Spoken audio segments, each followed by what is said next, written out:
Hello Ram fan, my name is Jeff Garner and welcome to this week's edition of Inside Cleveland Rams Football. I'm here as always joined by the head coach of the Cleveland Rams, Mr. Scott Riley. Scott, thank you for being here again. Appreciate it. Thank you for having me. Tough one this past week, Coach. Lost our second consecutive game here, this time to a very good Cardinal Gibbons team by the score of 41-14. Drops our record to an even 2-2 now on the season. Just initial thoughts, Coach. What do you think? Gibbons came out and took the victory and played a lot more physical than we anticipated, and we couldn't match that, and really dominated the game. Obviously uphill battle all game, Coach. Rams failed to score in the first half, and not sure, but I think that's the first time I can recall that we've been held scoreless in the first half. It may have been, I'm not sure, but give credit where credit's due. I mean, the Crusaders, but I just don't think that the Rams actually played anywhere near their potential this game. Again, all due respect to the Crusaders, but I just don't think the Rams didn't play as well as they could have or should have. Yeah, I thought before the game we were amped up, ready to go, and we just didn't put it all together. And a lot of that gives credit to the Cardinal Gibbons. They did some things that we weren't expecting, especially their defense to our offense, and put us kind of behind the eight ball, and we didn't adjust quick enough. And then once they got up, we didn't respond the way we typically do. Right. I thought the second half, though, Coach, I thought the Rams really did pick it up on both sides of the ball. After giving up, several touchdowns in the first half, the game played rather even after that in the second half, I should say. 2 TDs by the Crusaders, 2 for the Rams. Rams defense forced the Crusaders to punt on their first possession of the second half, and then held them on a fourth down on the Crusaders' second possession, taking that ball and putting their first score on the board late in the third. Did anything particularly change in that second half, kind of scheme-wise, Coach, or did the Rams just simply, play better? We played a little bit better. We made a couple adjustments defensively at halftime, and offensively, we were just trying to get us to execute our plays a little bit better. But that was the main thing, is getting them amped up to play again, and the fight the second half was a little bit harder we did in the first half. But there were some technical adjustments on the defensive side of the ball that definitely helped. I think they played harder in the second half. I agree. Statistically, 205 yards passing with 2 touchdowns and 2 interceptions for the Rams. That's right at our average going into this game. But the stat that sticks out the most to me in this game, Coach, is the Crusaders held us to only 51 total yards rushing. Coming into the game, Rams were averaging about 230 a game. That's certainly not Ram-like. What did the Crusaders do? Anything particular to limit that rushing game, or would they, like I said, did they just out-hustle us kind of thing? They slanted quite a bit, something we didn't practice a lot for them, because they had typically just been, here they are type of defense. They had a couple couple linebackers that we hadn't played yet that season, and played for the first time on Friday night that we didn't anticipate being out there. But they outplayed us, was it really came down to it. Now, we ran the ball a little bit better than that. We had a lot of sacks, and in high school, the way the statistics work, absolutely. Sacks go against your rushing statistics, where in the NFL they go against your passing statistics. But so that was part of it. But we got to protect the passer better. We have to get them blocked no matter where they're at, and stay true to our rules. I know we practice one thing, but we got rules set up to who to block who, when and where, even no matter how they line up. And we have to drill those a little bit more, because teams are going to come out in unexpected ways, and we still have to be able to put points on the board. Defensively, I thought the Rams did a fantastic job against the pass versus the Crusaders. They held Frey to a season low 5 for 12 for only 49 yards, but unfortunately gave up a season high 294 on the ground to the Crusaders. We lost a turnover battle too this week, Coach, 2 for the Rams, none for the Crusaders. We did, however, come close. We were very close to one particular fumble. Probably should have had it, could have had it, and then almost intercepted a pitch. About one of them. Both of those, were deep inside, their territory. So coulda, woulda, shoulda, all that kind of thing. I know you don't preach coulda, woulda, shoulda, but I know that you do preach not giving that ball away. You can't lose that turnover battle. Yeah, the one on the first drive in particular, because that sets a tone for the rest of the game. We missed the fumble there, trying to pick it up and score, and didn't get it, and then they fell on it. And then right after that, we held them on 4th down, and then there was the penalty of the late touch out of bounds that gave them the first down. So we had him stop twice. Which I didn't agree with. I know you probably won't say that, but I certainly did not. So. I didn't see the contact that the referee saw, but that extended the drive and led to 7 points. So, whether that makes a difference in the game, probably not. When the final score is 41-14. Right. You never know. You never know when it sets up there. But those were two big things we could have got momentum going in our direction and failed to do that. Well, as we do each week, Coach, I've queued up some highlights for us, and take us through them if you would. We'll jump all the way into the third quarter here, Coach, because as we said, it was pretty much all Crusaders in that first half. But here in the third, second and long for the Crusaders, and your defense starts to pick it up, makes a great play here for you. Yeah, one of the adjustments we made was taking Jonathan Kistner in the second half and taking him under that wing. So this is, I believe, the first drive in the third quarter. It is. And I don't think they anticipated him being there. He was a contained player the first half, so he came under, ran that alley, and when he switched over there, they couldn't account for him.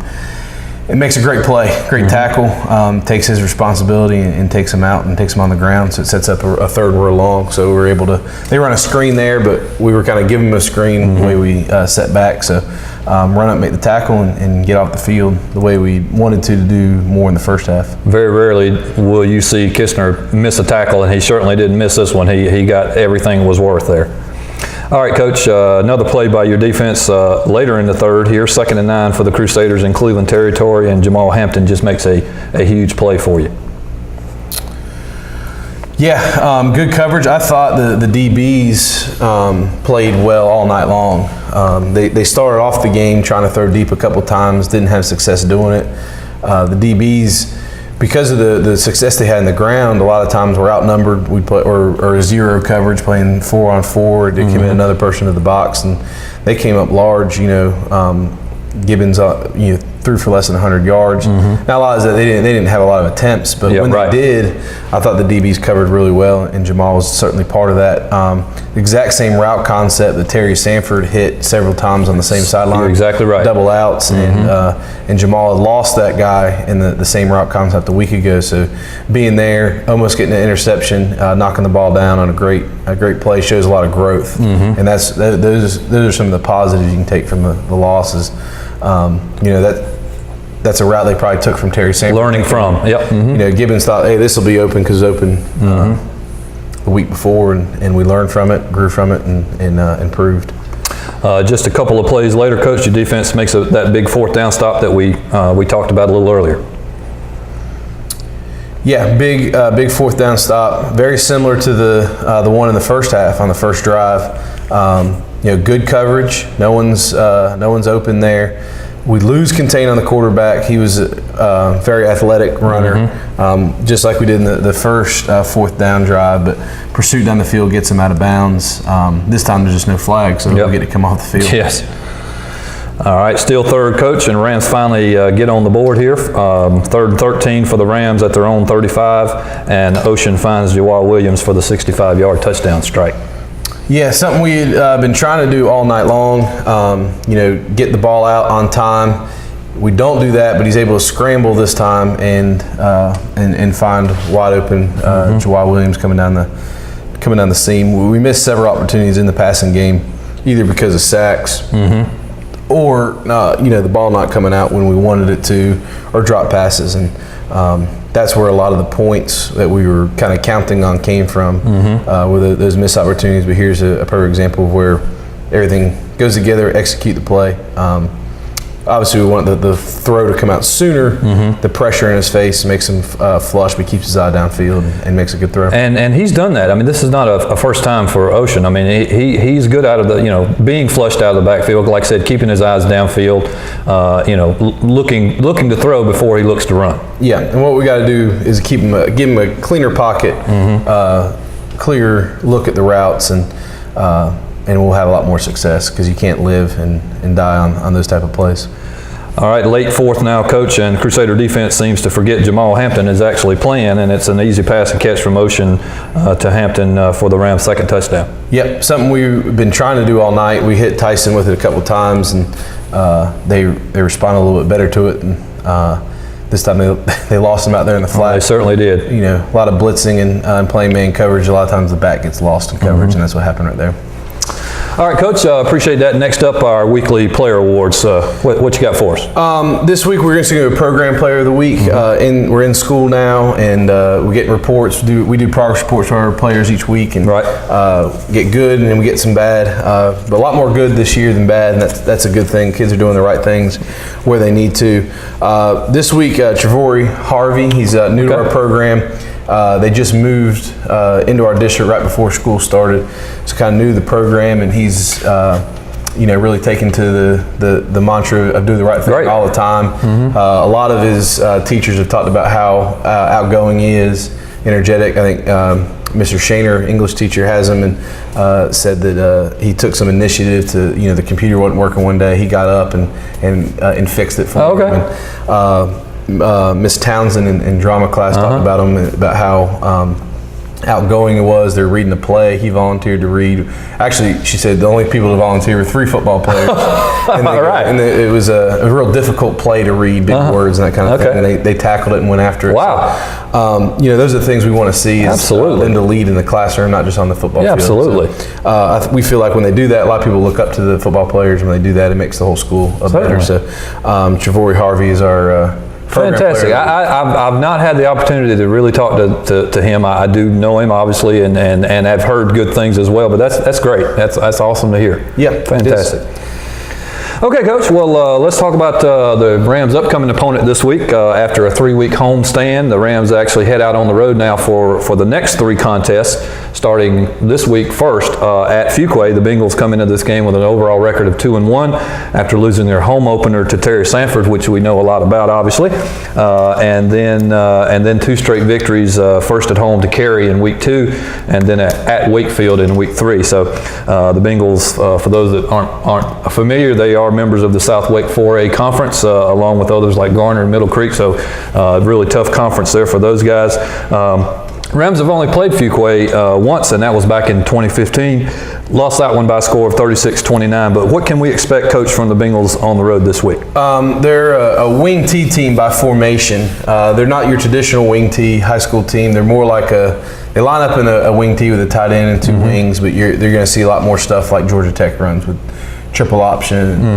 It's a difficult offense to prepare for in a week, and they run it well. Yeah, it's I won't say it's not uncommon, but it's not that common, and not, like I said, in high school anyway. Right. It'll be I think last year we faced 3 teams that were similar in offense, and then this year I think there'll be our only one that are in the wing T type formation and running a lot of. They'll be the only one running a triple option from under center anyway. So it does force us to be very disciplined with their eyes, make sure we have the right reads, and make sure everyone's tackling the right responsibilities. Got your job. You got your job. Yeah, you got 3 people to tackle on that triple option, and all of them have to be tackled. You can't rely on seeing the ball, and if you do that, they're going to score a lot of points if we don't, or if we aren't disciplined in doing your job, which is, it's a kind of a good thing to teach. We spend some time in the summer on it, not just to prepare for Fuquay, but it makes you a disciplined defense, and so hopefully it'll get us on track and everyone doing their job, taking care of their role, and it really puts team before self. So you might be tackling the fullback all night, and the quarterback might be pulling it. So you're really doing the work of getting 15, 20 tackles in the game, but you're not going to get credit for it in the stat sheet because they didn't have the ball. But it's just as important to tackle the guy without the ball as it is to tackle the guy with the ball. So that's something we've been working on. I always look at it, and again, I know it shows you my limited mentality, but I always think about that wing T and that triple option is whatever the game's called, where you have the 3 cups and you have something under it, and you're flipping and flipping and flipping, and you just honestly you can't really guess. You just got to tackle all 3, like you said. And for several of the periods we've been working at it, we don't use a football. All 3 of them got to get tackle them. So, that way you don't have to worry about where the football is. Well, head coach Jeb Hall took over the Bengals in 2013. He was the co-defensive coordinator before that, being promoted to head coach back in 2013. This makes obviously his 5th year at the helm for Fuquay. Fuquay actually started 12 sophomores last season, Coach, so those young players, I'm sure Coach Hall is looking for them to perform this season. They did, however, lose their starting quarterback to graduation and have used a number of players this season at the quarterback position. However, like I said, we've already talked about that triple option. I really don't consider them a passing team, not that they can or anything like that, but they really do rely on that option. Yeah, and most option teams are that way. They're going to throw the ball when when you're giving them the pass. And so, but it's more a vertical passing game. Again, a lot like Georgia Tech. Right. When you start packing the box, then they're going to take the lid off of it with a pass. But